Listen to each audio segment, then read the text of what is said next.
Within the framework of a cultural cooperation between Vietnam and Denmark, the Vietnam-Denmark Cooperation in Children Literature project was held with the aim of strengthening creative capacity for Vietnamese writers, illustrators, creating conditions for children to access new forms of creativity, bringing new books to children in all regions of Vietnam.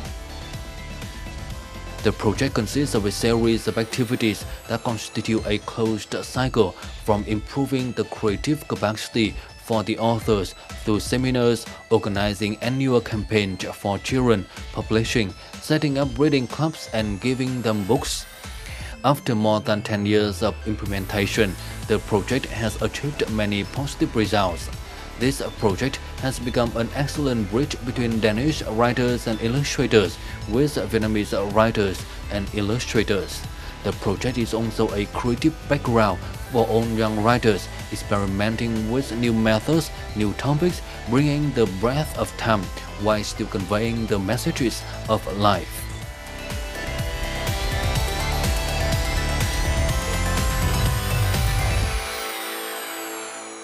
Greetings from Sang Vietnam on VTC10 Net Việt. In today's show, let's talk about the cooperation project between Vietnam and Denmark in children's literature. And the guest speaker in our program today is Madam Thu Ve, the specialist from this project. Thank you for joining our program today. The first question is, can you share with us about what brought you to Vietnam and join the project?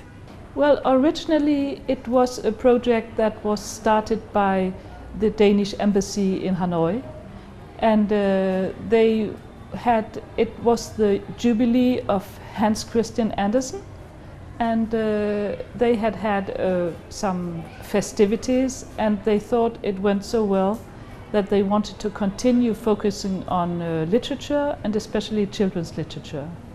So I was very lucky to come here with a colleague who is a writer, and I myself, I'm an illustrator, also a writer, but mainly an illustrator. You are a very important part in this project, so can you share with us about your involvement or your participation in this project over the past 10 years? Yes.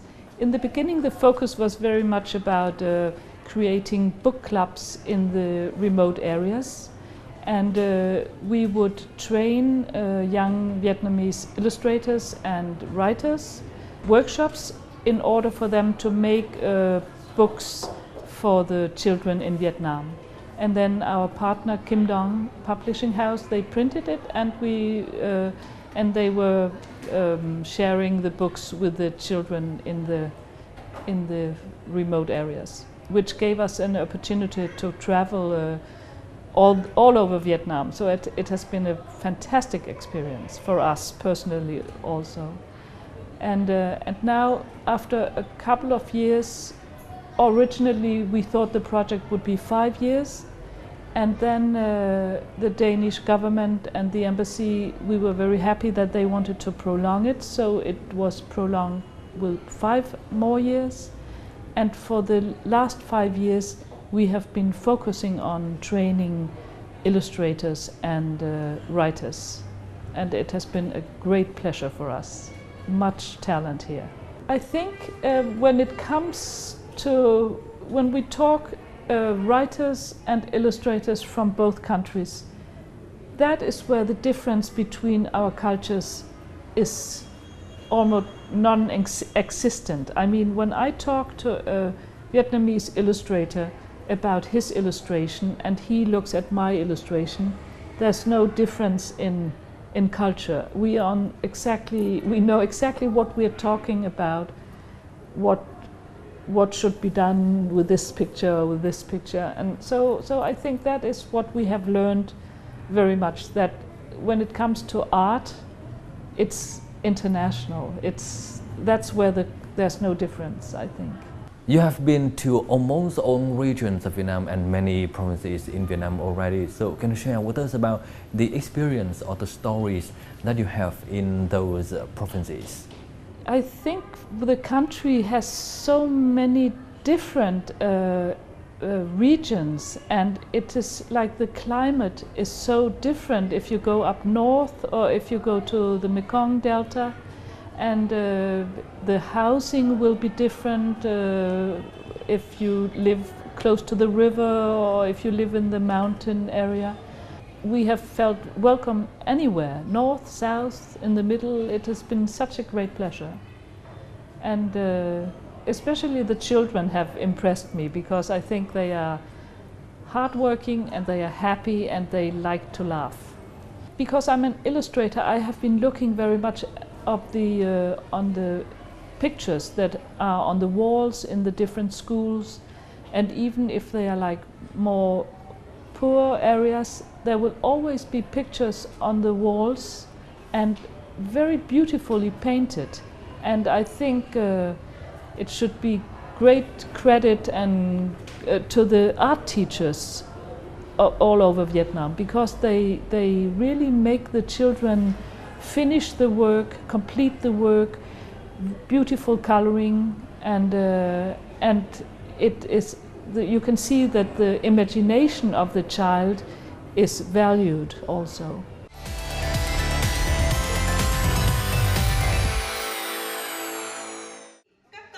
In order to acknowledge the achievements of the project, on January 12th at the Hanoi Library, the Embassy of Denmark and Kingdom Publishing House celebrated the 10th anniversary of the project implementation.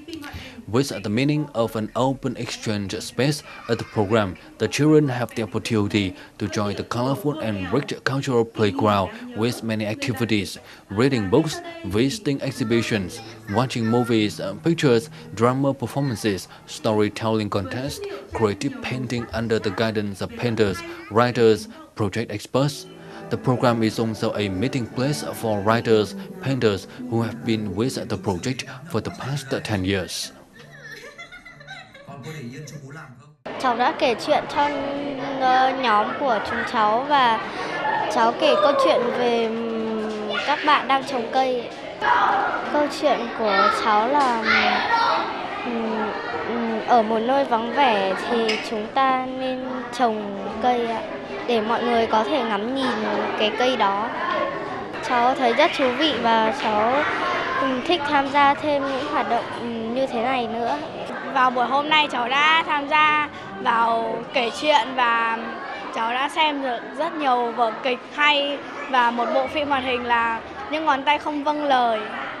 Cháu thấy buổi hôm nay thì rất là vui và cháu học được một điều là hãy luôn tự tin và sẽ mang lại thành công cho mình. For 10 consecutive years, the project has successfully organized 8 creative campaigns, attracting hundreds of professional and non-professional authors to join with nearly 4,000 works. 104 works of the stories and comic books from the creative campaigns have been printed into books by Kingdom Publishing House, introduced to many young readers and reprinted many times with thousands of copies. Cái dự án này bằng những chuyến tàu kể chuyện đi các nơi ở trên các vùng miền của Việt Nam như lên miền núi, rồi vào đồng bằng sông Cửu Long, rồi đi các tỉnh miền Trung, thì các chuyến tàu kể chuyện đấy đều được tất cả trẻ em ở các vùng sâu vùng xa nhé, không phải chỉ riêng trẻ em Hà Nội hoặc là trẻ em các thành phố là rất là thích. Mình đã hình thành được một cái đội ngũ viết và vẽ cho các em. Cái đấy là cái rất thành công. Vì sau đấy thì có hơn 10 tác giả đã có những tác phẩm in riêng ở nhà xuất bản. Cũng bắt đầu từ cái việc mà tham gia một cái chuyện ngắn thôi, ở trong cái cuộc vận động sáng tác thôi. Nhưng mà cái niềm say mê, cái sự thành công của họ như là khích lệ người ta, khơi gợi người ta và làm cho người ta tức là hăng say hơn, tức là thích thú hơn trong cái việc mà dành những tâm huyết thời gian để có những cái trang bản thảo rất là chất lượng cho các cháu. In the same 10 years, the project organized 50 storytelling trains, built 16 reading clubs across the country, donated more than 43,000 copies to students. It is a wonderful gift that the Danish government and the Danish Writers Association have dedicated to Vietnamese children, especially children in many areas with difficulties.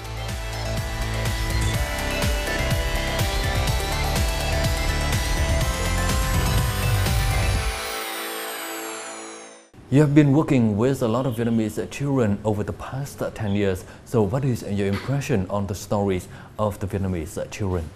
Well, the same experience that that you find that they very easily understand about imagination. They have a great imagination. They don't sit and say, what should we do? We don't have any ideas. They start to work right away, and they went into the picture and they had a conversation. Not with the person in the picture, and from there they developed 3 really nice stories in very short time, because the activity was 30-40 minutes only. I can see often when I have shown Danish picture books and to the Vietnamese children, that of course they look at them with the eyes of their background.